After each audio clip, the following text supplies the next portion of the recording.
Ever since the release of the internet, there has been a drastic evolution to the internet that we have now, which is the Web 2. Now, with much hype, the new buzzword of the century is the Web 3.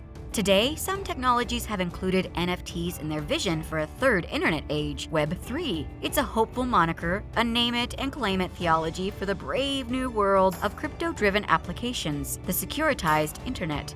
So, what is Web 3 and what does it offer? Is it a trick to fool the public, or is it for real? This video will answer some of the questions and shed light on new information about the buzzword Web 3. But first, hello and welcome back to the channel. This is CryptoNow, and we're back with another incredible video. So please subscribe to the channel and enable alerts to be notified of each new upload. A little bit of the history of Web 3. Web 1 gave birth to the Web 3 that we know today. The Web 1 phase was marked by a limited internet access and usage. The main feature of this stage of the internet was America Online, or AOL. The Web 2 version of the internet, often known as the read-write version, was a game changer. People began to consume and create material on the internet during this time. Meanwhile, social media platforms like Facebook, Instagram, and Twitter expanded the boundaries of content creation and internet usage. The internet's Web 3 level is a read-write-own phase. Every content creator is now the proprietor of their own products and controls their entire protocol. The Web 3 era of the internet is driven by decentralized networks, blockchains, and cryptocurrencies.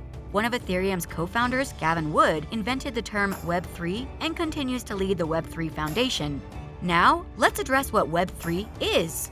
The Web 3 is the internet of the future. However, it should not be confused with an existing internet because, to be clear, Web 3 has not been launched, nor is it functional. It is even safe to predict that any progress in constructing the Web 3 will take another 5 years.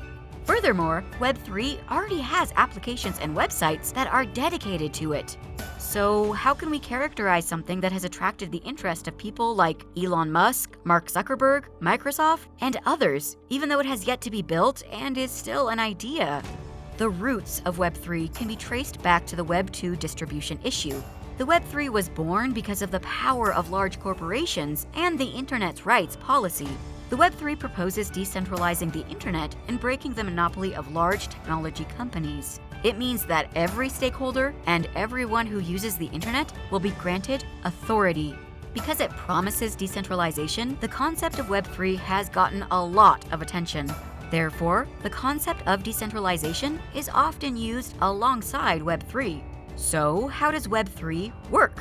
As we've already said, Web 3 is all about decentralization and provides users control over their information and product. It's the intelligent, actionable web. The use of blockchain technology can help you understand how Web 3 works. Thanks to blockchain technology, no second or third party will be able to manage the app, your data, or your product. In the Web 2 version of the internet, apps, websites, and servers use users' information, identity, and data and leave a trail of digital use. This greatly infringes on the user's private space, and such information is then disclosed to third and fourth party users. Through blockchain technology, the user's information and the digital trail will remain private with Web 3. Hacking and information leakage are now virtually impossible. The user's personal information and identity are kept private. To send or receive messages, Web 3 will not rely on a centralized system of servers. It is possible to send and receive messages without using messenger software such as WhatsApp. Web 3 does away with the centralized apps that were present in Web 2. So, the question is, how exactly does Web 3 differ from Web 2? Let's recap. Good day, mate! We've made it halfway through our topic, and we sincerely hope you've enjoyed it thus far. If you have, please give us a thumbs up and turn on notifications to be notified of new uploads. Web 2 and Web 3 are the same in terms of meaning and service. However, there are significant differences between the two in terms of ownership and privacy. Web 2 is the current version of the internet, while Web 3 is the next generation internet that will succeed Web 2.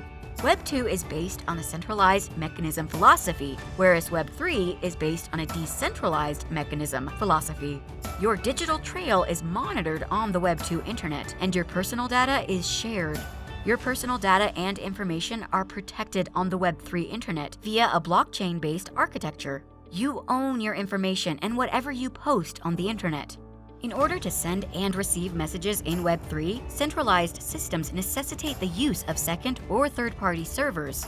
However, you can send and receive messages directly from the internet while using Web3.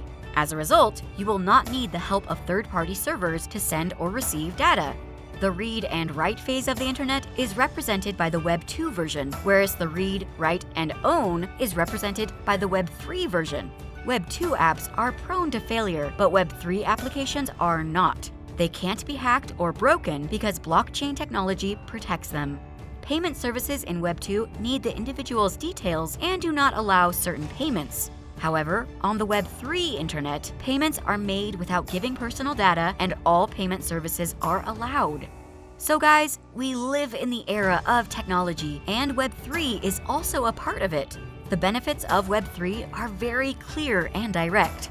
The first and foremost advantage is that you will not have to get permission from anyone while using the internet.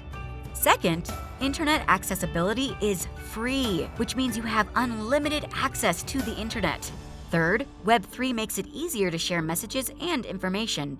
Fourth, internet browsing becomes more personalized as you gain confidence in the security of your browsing history.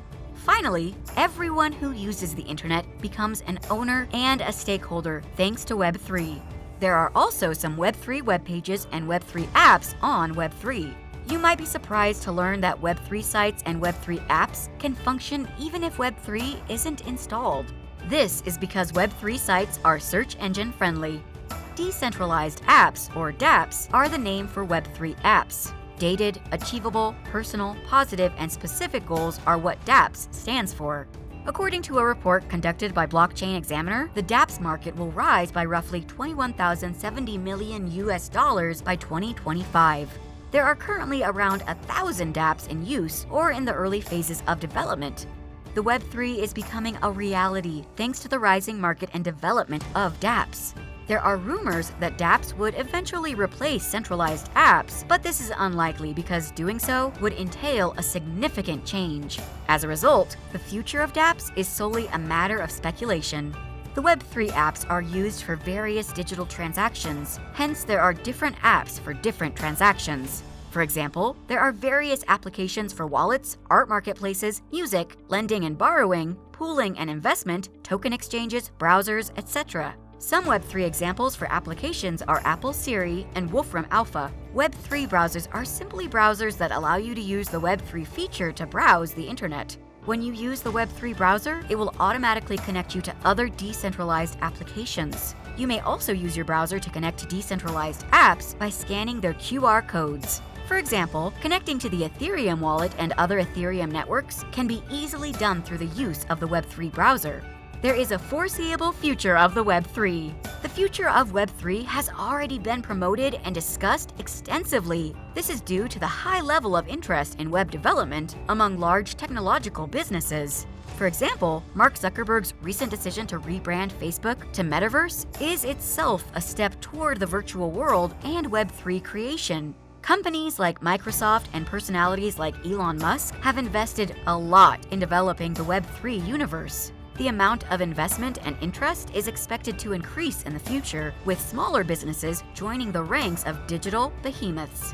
Alright guys, all said and done. The fact that Web3 has gotten so much attention and sparked so much discussion even before it exists is a great achievement in and of itself. Web3 has the potential to transform the way people use the internet and the digital world's future. Getting a head start and arming yourself with knowledge about blockchain, Web3, Ethereum, and cryptocurrencies will give you an advantage and prepare you for when Web3 becomes available. So folks, what do you think about Web3? Are you curious to learn more about it as much as we are? Let us know in the comments section. That concludes today's video. Please subscribe to the channel and enable alerts to be notified of new uploads. This is CryptoNow, and we'll see you in our next video.